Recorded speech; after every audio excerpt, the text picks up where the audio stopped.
Vanderbilt, but others were designed by some of his inspired students. He was an influential professor of architecture here. Interestingly, then I'll point out that we have two buildings now to the right that are the exact opposite of a black steel and glass box. These two light-colored concrete round towers couldn't have possibly anything to do with that black steel and glass box, but yet they do. I mentioned the architect Mies van der Rohe was an inspiring teacher. One of his students hated his teachings. That's why he designed these two buildings that are the exact opposite of the building we just saw. These are the Marina City Towers, finished in 1964 and 67. You can see why they're called Marina City. There is a marina at the bottom, but Chicagoans are more likely to call the building floors of parking for a building, as well as access to a bank, a dry cleaners, a grocery store, a movie theater, a bowling alley. They even used to have their own indoor ice skating rink. That ice skating rink lasted up until 1994 when tragically someone skated right over the edge of the building.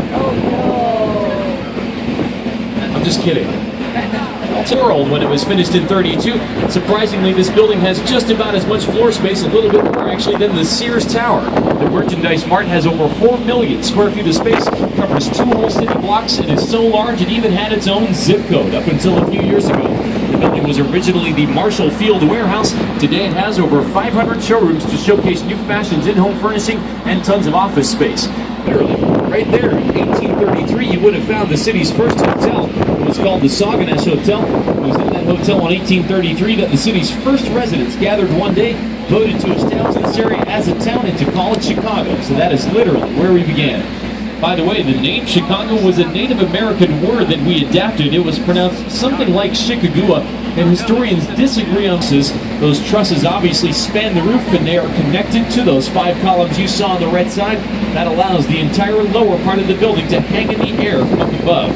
If that was a bit too complicated, I could explain it more simply in the following manner. If you were to extend your arm out in front of you just like this and hang something from your fingertips, whatever you'd be hanging would be hanging there due to gravity, of course, but still anchored in your arm on the right side. That's the same principle that allows the building to hang in the air from up above. That's pretty impressive. What's even more impressive is the fact that before they could build that building there in the first place, since they don't own the land, they don't own the air above those train tracks, that means they had to rent the air above the train tracks before they could build it. They rented the air at a price of $1.3 million that stick out from the edge of the building. I always have to turn and look at those myself. If you leave the bottoms of those windows, you can tell there are people standing inside them right now. You can wave to them if you want. They'll see you. The people inside those windows are crazy. They are almost 1,400 feet above us, and the only thing that stops them from falling to their deaths is an 1.5 inches of glass beneath their feet that cracked 5 weeks ago. Not even making that up. I should clarify, the Tribune article stated pretty clearly that the glass didn't crack, it was only the covering that shattered. Oh, what a relief. I'll tell you more about the Sears Tower later, but for the moment I have time for one last interesting fact. You can see the Sears Tower is black in color. That creates an interesting problem for the Sears Tower. Imagine if you owned a house and you painted its exterior all black. How would that affect your electricity prices? In short, they'd go up. The Sears Tower suffers from that doubly so because it is covered in black aluminum. Due to its nature and style came after the modernist style. As a reminder, we see the modernist style to our left. We know it's usually a big steel and glass box. The postmodern style to the right improved upon that, not just steel and glass, it adds stone as you see here, and it's usually not quite this boxy. We'll see other postmodern buildings later that are more rounded and more attractive, like the Trump Tower, for example. Next on the right is the historic home of Chicago's Lyric Opera. That would be the Civic Opera Building from 1929, home to a 3,500-seat theater, which is surrounded by offices. You can also see that the building has a rather strange shape from our perspective. As you look up at the building, you can see that it looks a lot like a large chair. It's partly for that reason that the building was nicknamed Insull's Throne. Not long after it was finished, it was called Insull's Throne because the building had been mostly paid for by one rich Chicagoan named Samuel Insull. The story is that the building's in the shape of a chair because Mr. Insull had a mistress at the time who was an aspiring opera singer. The problem was she wasn't very talented. She couldn't make it as a singer in New York City, so he said to her one day, "Don't worry, Big 12, this is the Great Lakes Building." The building is actually more important for the spot of land it's next to. It was next to this building's spot of land that the 1860 Republican Presidential Convention was held. That may sound obscure to you unless you know your U.S. history well enough to know who won the 1860 presidential election. He was the Republican candidate. 1860 was a critical year. Does anyone know who won that presidential election? Abraham Lincoln, that's correct. Obviously a very important spot of land. You now see to the right there is a beautiful green glass tower. It's on that spot of land where Chicago began. That green glass building is sometimes regarded as the favorite building on the tour. That's because its design fits in very well with its surroundings. The architects designed it like that on purpose, taking elements of the building's context and incorporating them into the design.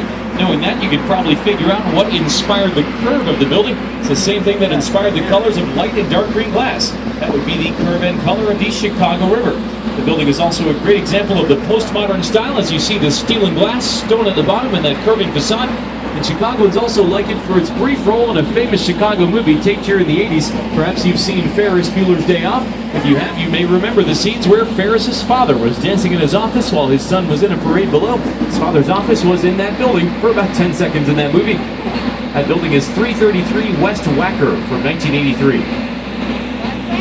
Chicago does have a river walk. You'll see the river walk begin to the right at eye level. You'll also notice that the river walk is not very popular. The river walk is never popular here. That's because the river walk is obviously not very wide, not very attractive, and your journey is constantly interrupted by annoying bridge staircases. They make you go up and down frequently. Chicago's been working to change all that over the last 5 to 10 years by widening the Riverwalk, adding landscaping, and most importantly, creating bridge underpasses to make one flat path all the way to the lake.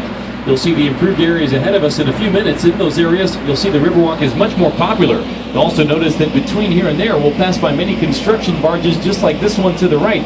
Those construction barges are currently working on tearing out the older sections of the Riverwalk. There are 6 bridge bays that will still be renovated. It will go as far back as the confluence of the 3 branches behind us. It will be done in 2 phases. Quarters to United Airlines. They're in the Sears Tower. We're also home to the largest advertising firm in the nation. That would be Leo Burnett. They're based in that dark gray tower to the right, just after the bridge. That is the Leo Burnett building from 1989. While you may not have heard of Leo Burnett, you've certainly heard of some of the advertising icons they've created since they were founded here in the 30s. Among others, Leo Burnett created the Marlboro Man, the Maytag Man, the Allstate Mayhem Man, narrow neck and a very shiny top. That top is so shiny because that is 24 karat gold leaf. That is the Carbide and Carbon building, also known as the Hard Rock Hotel on Michigan Avenue, built in 1929. We're about to see a building with a connection to the city's most infamous gangster, Al Capone. Some people miss this building sometimes, so I'll describe the plaza to you first. Check out the plaza and look at the flags in the plaza. The building right behind those flags has a rounded dome on top. That rounded dome up there once housed an illegal bar called the Stratosphere Lounge that Al Capone was known to frequent. That dome is now the offices for an architecture firm. The building itself is from 1926. It was destroyed in the movie Transformers 3. We just finished rebuilding it. Just a white stone structure. That white stone building was the tallest building in Chicago for 3 weeks after it was finished in 1928. Today that building holds the title of most narrow skyscraper in Chicago. That's Mather Tower. It was supposed to be an identical building built next to it in 29. The Great Depression canceled those plans. We're about to go under the Michigan Avenue Bridge where we began the tour in front of us. I'll point out that the 4 buildings on the 4 corners of the Michigan Avenue Bridge are all landmark historic buildings, all from the 1920s.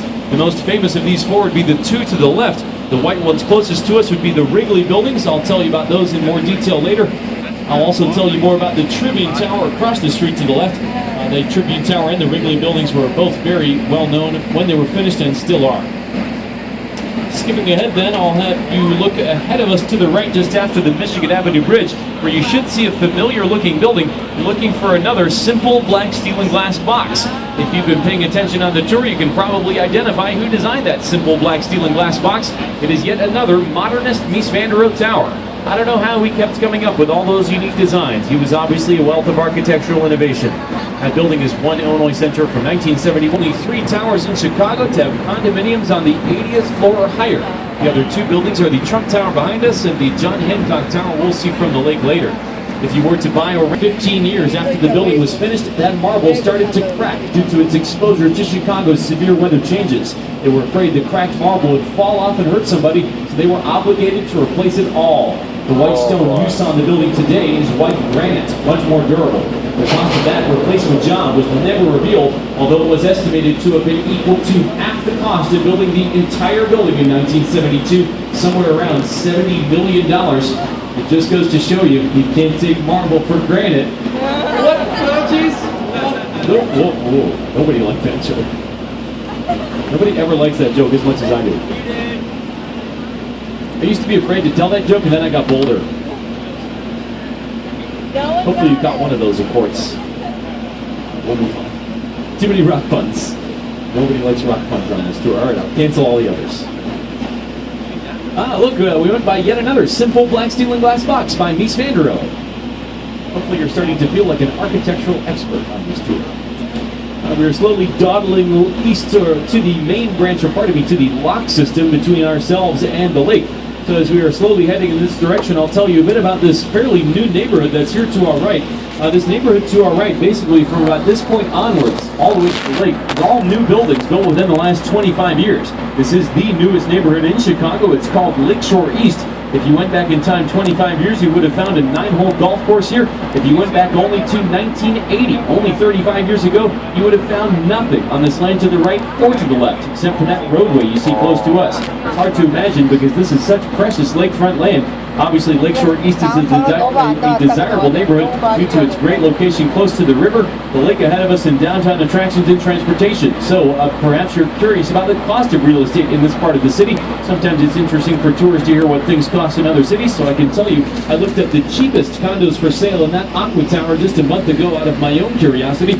So if you're wondering like I was, the cheapest condos a month ago were studios, 600 square feet, that start at $300,000.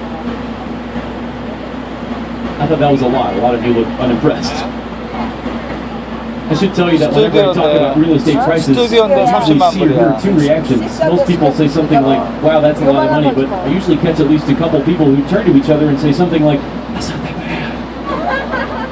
bad. Usually those people are from New York. It's super annoying. Apparently we have rock bottom real estate prices here. Compared to New York, absolutely. I would be remiss if on an architecture tour and history tour of Chicago, I did not tell you about one man. Daniel Burnham looms larger than many other figures in Chicago history. Daniel Burnham was at one point a world-famous architect. If you're from New York, perhaps you're familiar with his Flatiron Building, which was revolutionary at the time. Daniel Burnham also organized Chicago's 1893 World's Fair, which was a gigantic Chicago plan of 1909, sometimes called the Burnham Plan. Gave Chicago most of its most valuable, most practical, most beautiful amenities. A lot of those are around us. Fraction in the Midwest United States. That would be Navy Pier. You can see that ahead of us to the left. I could go on and on about Daniel Burnham and the Chicago plan, but simply put, if you are here today, you are here because of Daniel Burnham and his plan. Looking ahead of us, you can see the lake for the first time on the tour. Hopefully we'll start to feel some of its nice, cool lake breezes here in the next few minutes. I see some of you are also distracted by the fake helicopter on the boat to the right. Sometimes people are disappointed when I tell them it's a fake helicopter. I think it's more amazing than a real helicopter. Who has a fake one? There's obviously some sort of complex. As you look ahead then, you can see there is only one obstacle that remains between the river and the lake. That would be a concrete wall. In order to understand why we have a wall between the river and the lake, I should tell you some fascinating history about this river. The Chicago River used to be very, very, very, very, very dirty.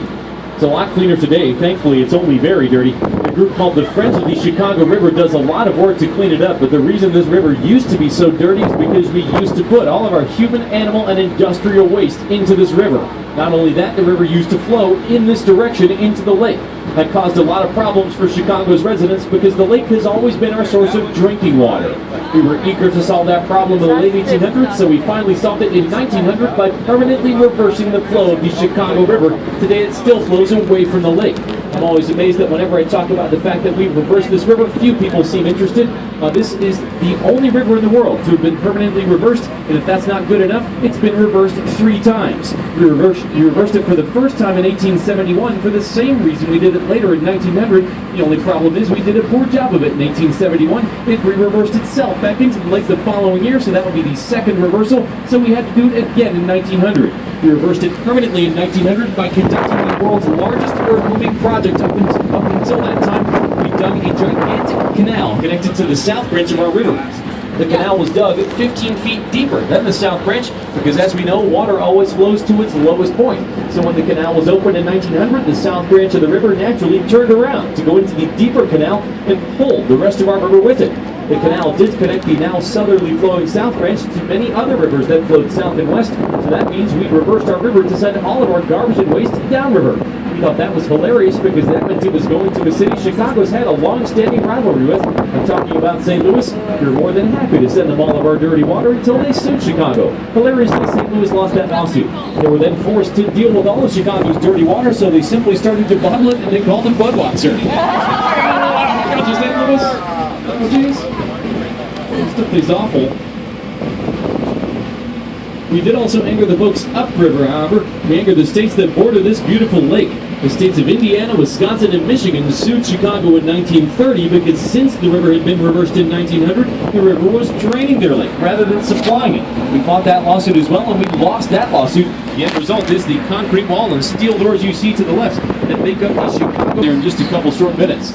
While we're hanging out here, I'll point out a couple quick things. First of all, you can look to the right and see the most beautiful view of our skyline from the river, at least. This will look like a $2 view in about 10 minutes once we see the view from our lake, but still a nice view since we're here. Might be a good time to get a picture or two.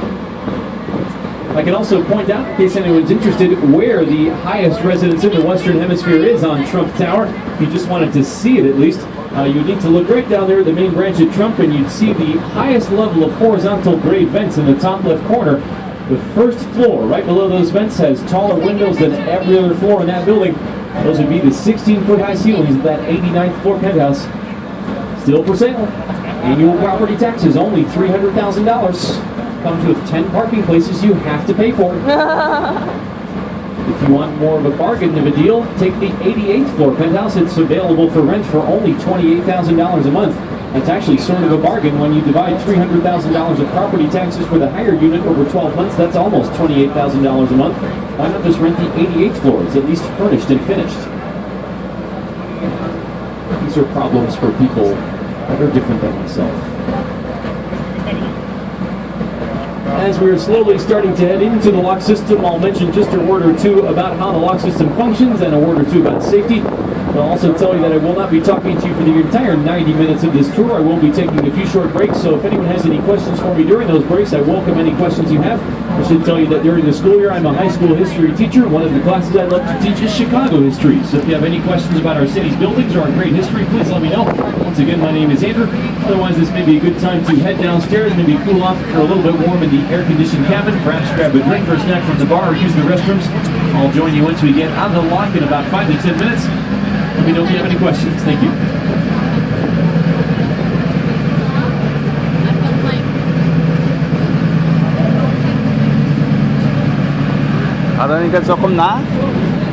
Not much better.